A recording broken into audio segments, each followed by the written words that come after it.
What books did you read this fall?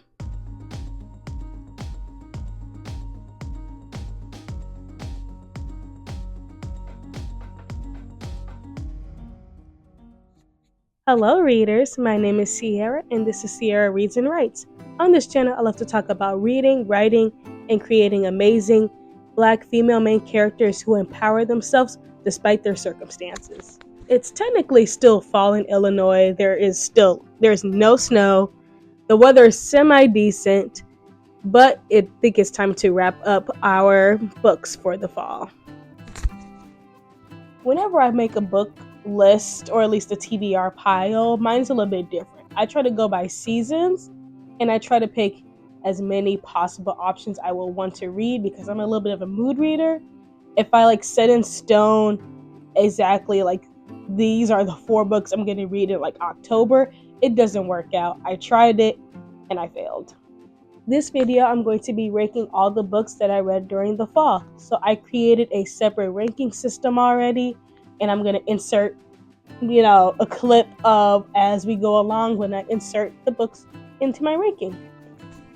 So my ranking system is very small because obviously I didn't read that many books this fall, but read about 10 books or so. I have 2 more that I'm working through.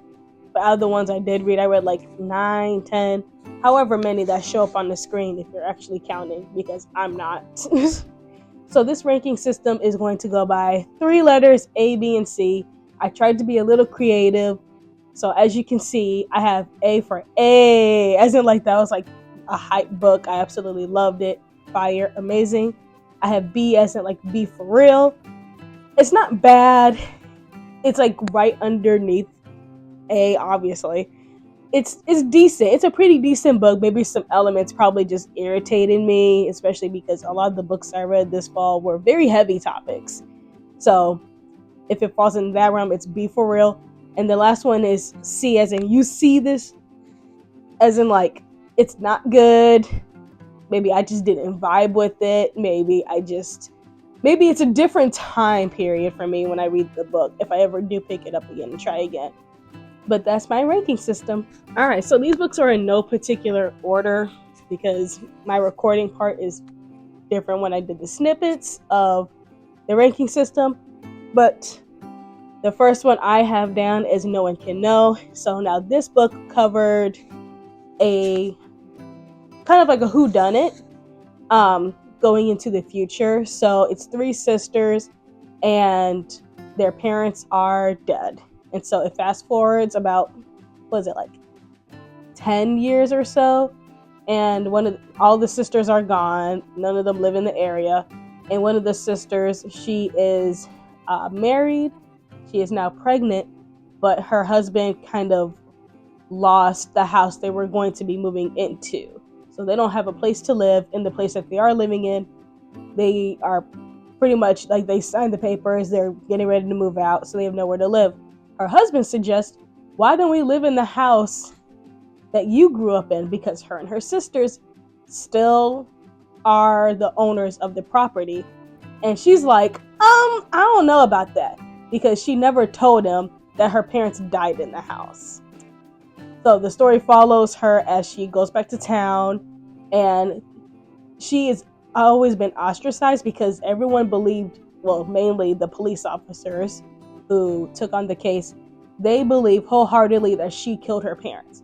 So not only did she not tell her husband that her parents died in the house, and 2, she didn't tell him that the police think I did it. So she's trying to prove her innocence while also trying to put the house together and try to keep her marriage intact as well, because they have a little few situations going on between them. It's a little bit rocky. Over the course of the story, the other sisters start to slowly come back to ensure what she's actually doing with the house and what's happening, because they have secrets from that night that obviously no one can know. After reading it, I absolutely love the characters, the twists throughout the story. There were several twists. It took some time, and the different perspectives kind of made me okay, what really actually did happen that night? Who actually killed her parents? Who's actually involved? like all that stuff, because it happened when they were teenagers. So, teenagers are doing stuff they're not supposed to, sneaking out, whatever, doing the thing. And the dynamic of their family was very, I guess it borders on abusive, or at least like, yeah, it's abusive. I would say more verbally abusive than like physically abusive. I think there were some elements of physical abuse, but more so it was verbal, mental, a lot of manipulation, especially coming from her dad. So you're really trying to understand, okay, who did kill the parents? And if it was one of them, which one could it have been? Because they were all dealing with the pressure and being abused by their parents. So now my ranking. I will put this in A because it was really good. I love the characters. I love the twist. My one thing was, though, the husband's twist. Like, something about the husband. I don't want to go into much detail, but the husband and his details, it didn't lead up to what I thought it was going to be. I thought it was going to be very different. And I thought it was going to be more like him at fault. When you read it, you'll understand. I thought it was going to be him more at fault than it was. So I'm kind of glad, because it takes it a whole different route, and that I just don't feel like going down. But I would really say it was a really good book. Love the characters. The sisters are just very protective of one another, but at the same time, very competitive with each other. It all makes sense for the environment that they grew up in. All right, next up on the list is She Is a Haunting. So, She Is a Haunting. This one is a little bit more complex. So our main character, she is going back to her country to help her dad fix up like an Airbnb, only because she wants money for college. So he's like, if you want money for college, you got to come fix up the place with me, because her dad still lives out there, but her mom and her siblings, they migrated over to, I think it was like LA, California. Same difference, whatever. Wow, I can't think. So she has to go back to help him set up the Airbnb, but there's a lot of secrets within the home. There's ghosts. It's just very eerie, very dark. And she starts to see things in her, she starts to see things in her dreams, pretty much in her nightmares, about the house and the ghosts of the house and the history of the house, pretty much in general. That's just the gist of the story. Now, getting down to my opinion on the story, it was tough starting, because especially with the dreams, in the text it's the same font as the rest of the story, so I was very confused on parts where she's dreaming and when she's not dreaming. So I had to do a lot of rereading. And then when it came to the ghosts, Jesus Christ, why is this so hard to say? That she was seeing, to me, there was too many, and I couldn't really understand who was who. It's a good idea, it's a good premise, very gothic, eerie, dark, bleak, sinister, but it didn't hit how I wanted it to hit, or as I was expecting it would go. It just wasn't giving what I thought it was going to give. So if you can't tell by my response and how I'm explaining the story, how it was for me, you can tell that this book is going to be you see this. It just wasn't what I was expecting. It's not a bad book. I'm not saying it's a bad book. It just didn't vibe with me. And I just didn't like the characters either. Like, no one was really like standing out. No one, I was just like, yeah, I support you. Or like, oh my God, you're a cool character. I really didn't care for anybody, really, even the main character. She was cool, I guess, but there wasn't anything that made me like compelled to really support her, and trying to figure out like what's the secrets of this house and oh my god, it's so dark and dreary. It's like, yeah, it just wasn't a vibe. All right, next one on the list is The Teacher. So this one follows Evie.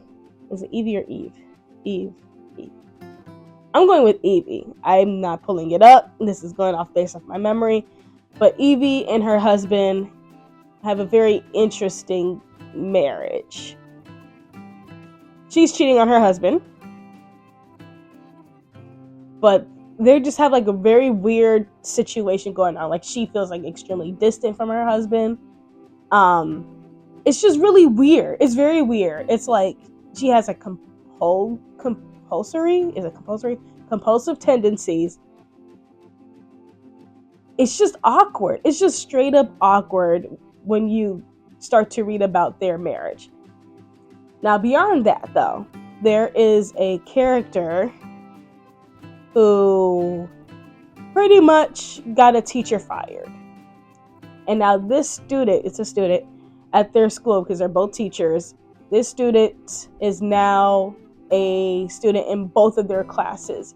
And things really take a turn and heighten up over the course of the book all the way to the end. Like, I don't want to give out any more information than just the basic premise of it, because there's a lot of twists, there's a lot going on, and the ending is still, like, I'm still baffled by the ending in general too.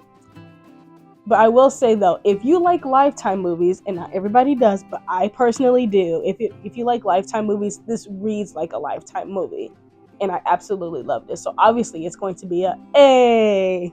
All right, so another book on the list that I have is I Feed Her to the Beast and the Beast is Me. I'm reading it off because I can't remember these books off the top of my head. But that book, oh my god, I love that book. Okay, let me go back to the premise actually. So our main character, I'm not remembering names and I'm not going back, but our main character, she is a ballet dancer, and she has been competing for a long ass time to really like claim her spot, to gain power, recognition, and just take up space in the way that she can and how she wants to. But she's not getting as much as she should because our main character is a black girl. So there's a lot of classism, hints of racism in the ballet community at the ballet school that she's at. And now she's like feigning, she wants more. Like she feels like she wants to be on top. Like she works her ass off for it, versus her friend who is already like a top ballet dancer because of, family. But she has worked her ass off, and so she ends up going to the catacombs in Paris and kind of sells her soul to a demon, essentially. That's just all I'm gonna give it that. It gets very twisted very fast. It's very good because I love me like a hint of like female rage, dark, eerie. I sell my soul because of greed and everything like that.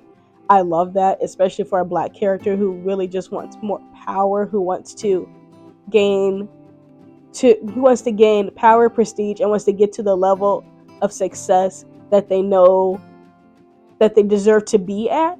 And it's so hard to get there, especially when there's people who constantly are in charge of whatever field that you're interested in, that are constantly putting you down or constantly just like degrading you, just being very condescending, always giving you like a roundabout compliment, being like, wow, you're good for a black person, or like, wow, I wouldn't expect you to be good at ballet. It can get very irritating very fast when it comes to hearing those kind of comments in fields where you're doing your best at, you're working your ass off, and it's still not enough. So I get it.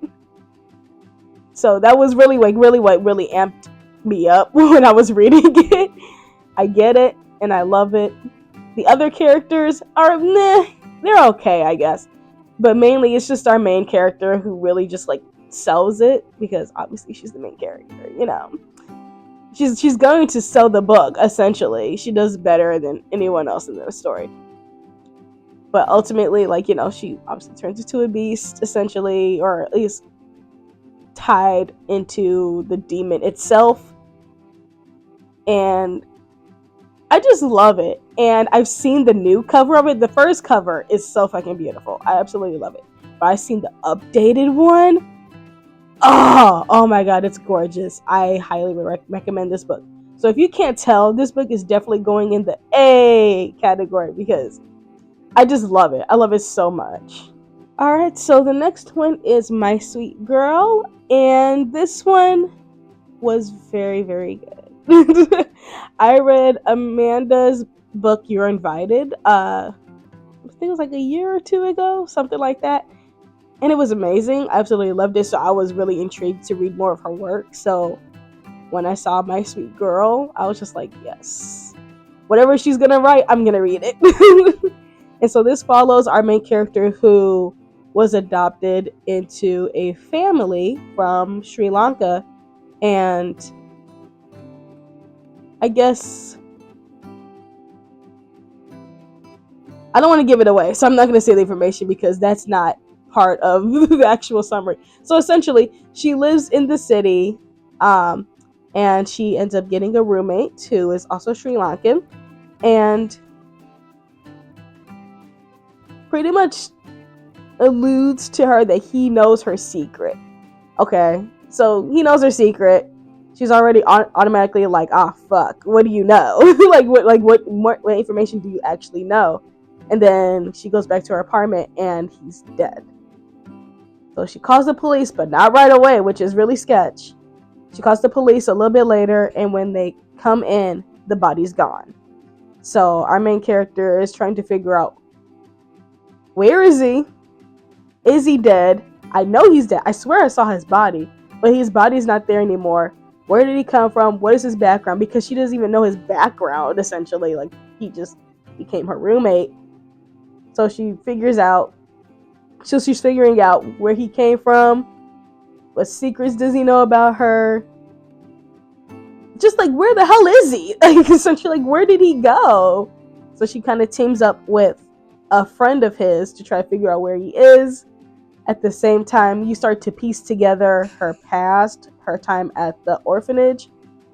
And things get very crazy very fast because nothing makes sense. Like, nothing lines up. When you read the chapters of her past and you read the chapters of her present, things are a little murky. Nothing's lining up. Like, you get it that it's her past, but just certain things it just doesn't feel right. Like, if you listen to your intuition while you're reading this book, just something just doesn't feel right. Like, it's very much like there's some missing pieces. It's like you're going from A to D. Like, there's some stuff in the middle that you skipped over. So I don't want to spoil it, but it's a really good book. I highly recommend it. So it's definitely going in the A category. Amanda just knows how to write. It's just so good.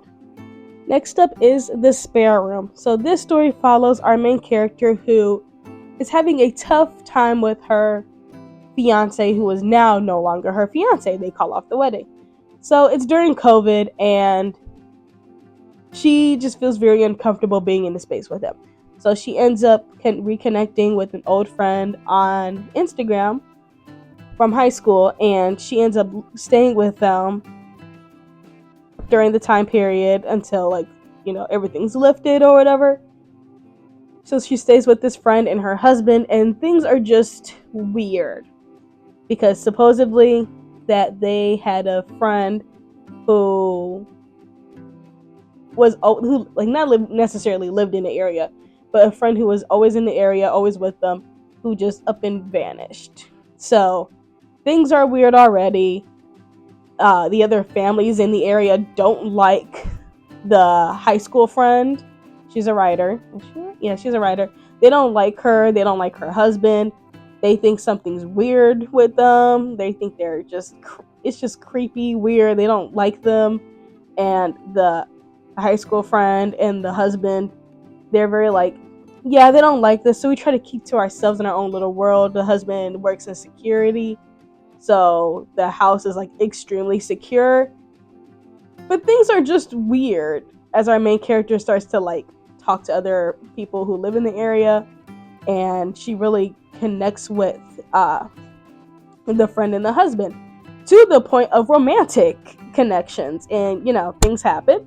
So they're a throuple, and I don't even know how else to describe it, but things just go from 0 to 100 real quick after they become like a throuple. Things just get really weird. There's a lot of twists, uninvited guests, and pretty much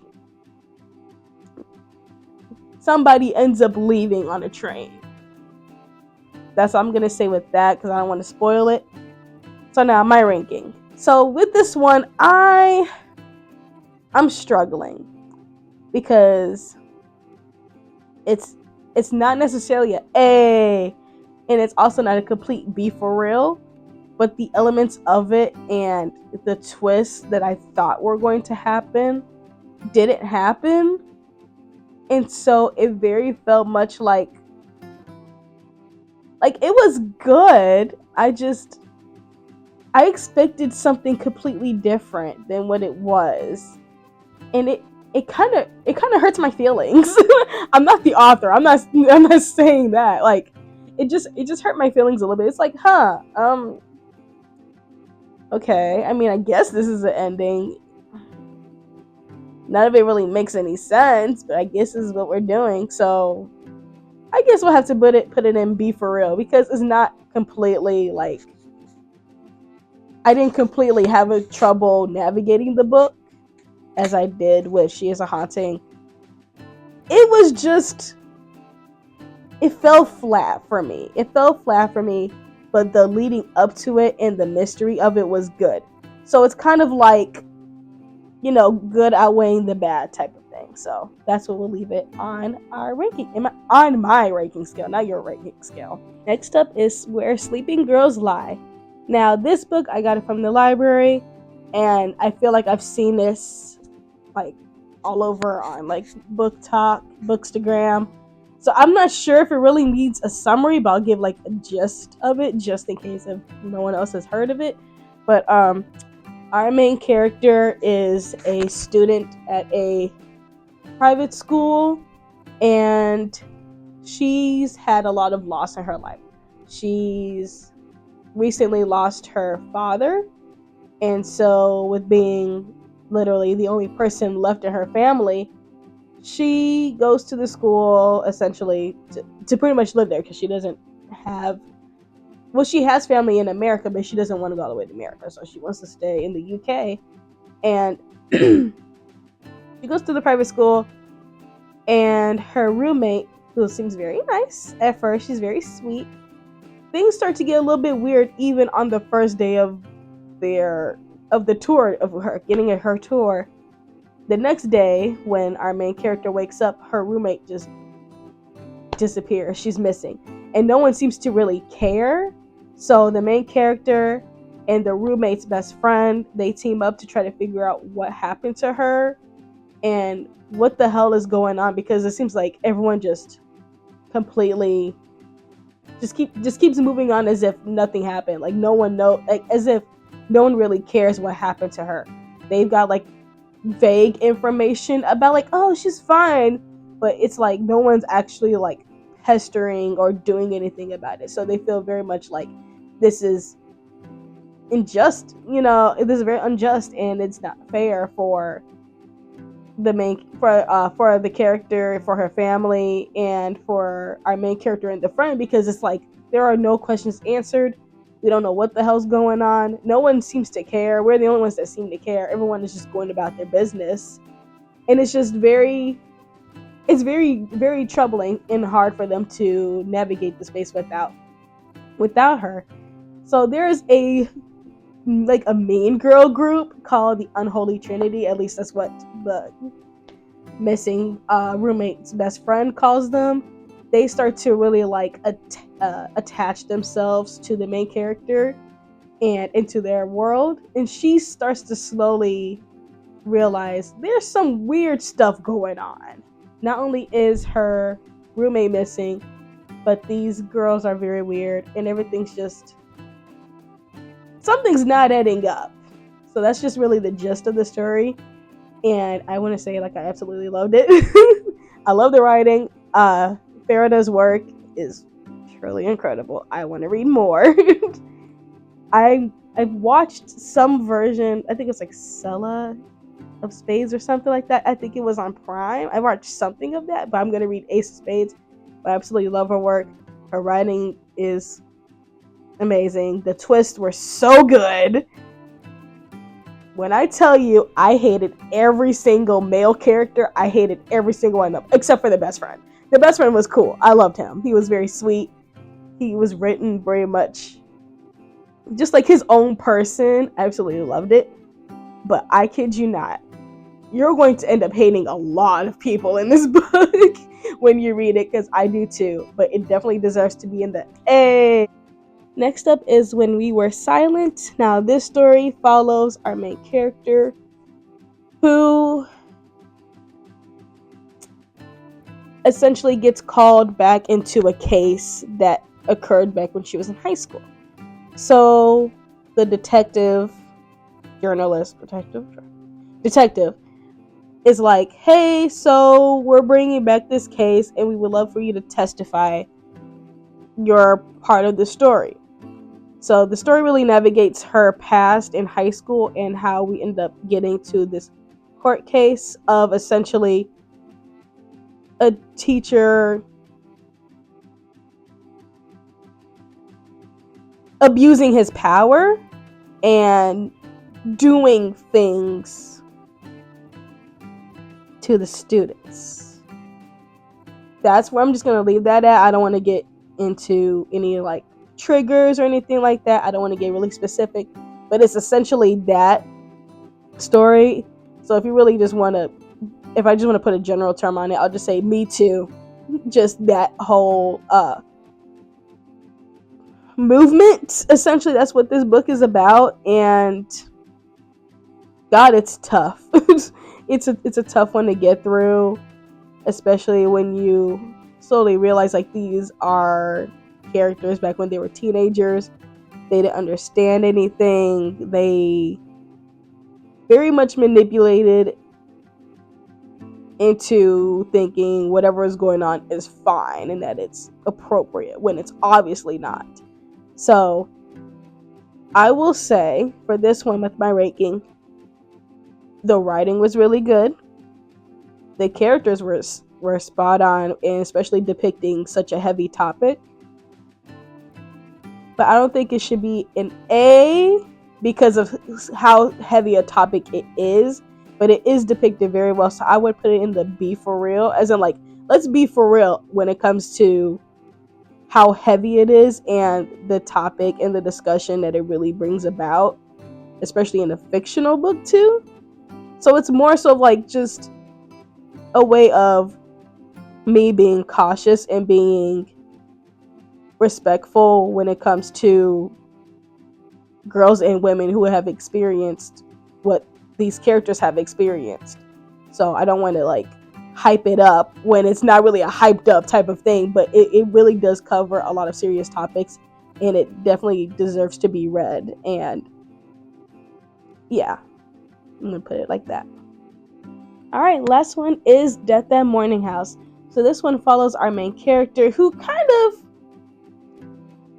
let things heat up a little bit too much when it came to her moment with a crush that she had.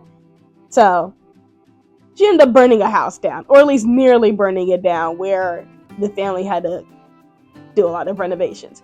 So now she is no longer a house sitter, and she is working at Morning House because they needed a new tour guide for the summer. And this house has a lot of history in it. There is some death, obviously. And all these tour guides lived in the area, and they grew up in the area together, but she's the only person who is essentially an outsider. And as she learns more about the house also tells stories about itself. So there's like a present in the past thing. So you get to learn about the family that lived there before, and their dynamics and their relationships with each other and how weird everything is. And just oh god, I don't even know how to describe it. It's just like, it's eerie, it's weird, it's giving very much like cult-ish like behavior, but it's not. Very interesting family dynamics, essentially, and the people involved in the deaths and who actually died, and the story that the house has to tell, and essentially the story between the friends as well also kind of coincides with Morning House. That's all I'm going to say with that. I would put this book in the A category because it was really good. I love the writing. The characters are really cool. And when I was reading like the past of, getting to understand more of the house and the family, I could sense quickly that certain characters, that certain family members in that house, it was very much going down the route where I thought it was going. It wasn't exactly the exact family member I thought it would be, but it makes sense, and it was really good. Very eerie, very dark. It didn't give exactly like a gothic element, but it is so dark and bleak that it's just heavy. And the way that the house is described, it's very much like not like your typical house either. So it kind of makes it complicated when it comes to understanding like how such a pretty architectural like house in the woods that really kind of like was built around the trees and everything like that, really intricate in nature, how it's so messed up. Like the actual history behind it is so messed up when it comes to that house, but it sounds so freaking pretty. That dichotomy is so fascinating and so interesting. So it definitely deserves to be in the A category. All right, so what's left? So I have 2 books that I'm reading left. The other ones, we're just going to have to push those off to the side. That's going to probably be a next year thing. But the 2 ones I'm going to finish up are The Blonde Dies First and In the Garden of Spite. So I'm going to give like just a guess. But I believe that The Blonde Dies First, I feel like it's definitely going to be an A book because I loved their Vicious Games, and Joelle Wellington just writes extremely well, so I'm anticipating that to be like a top tier book. And for In the Garden of Spite, I feel like it might borderline between the 2 because I love me a female rage book because it's a true story. It's like a historical fiction essentially because this is an actual person. Not sure like the actual accounts in the story that will tie it, link up with what actually happened, like per situation, if that makes any sense. It might just be a little bit different just because it is in a book, but I feel like it'll borderline between the 2 just because it is so dark as well. It's another like really dark book. It's about a serial killer. Let's just be honest. So there's very much like the morals and the ethics, and then at the same time it's like, yeah, female rage, just like well, very circumstantial, but that's just like my guess for those books. If you made it to the end of this video, thank you very much. I absolutely love you. If you like to, you can like the video, subscribe, and drop down in the comments below any books that you read during the fall. Until next time, bye.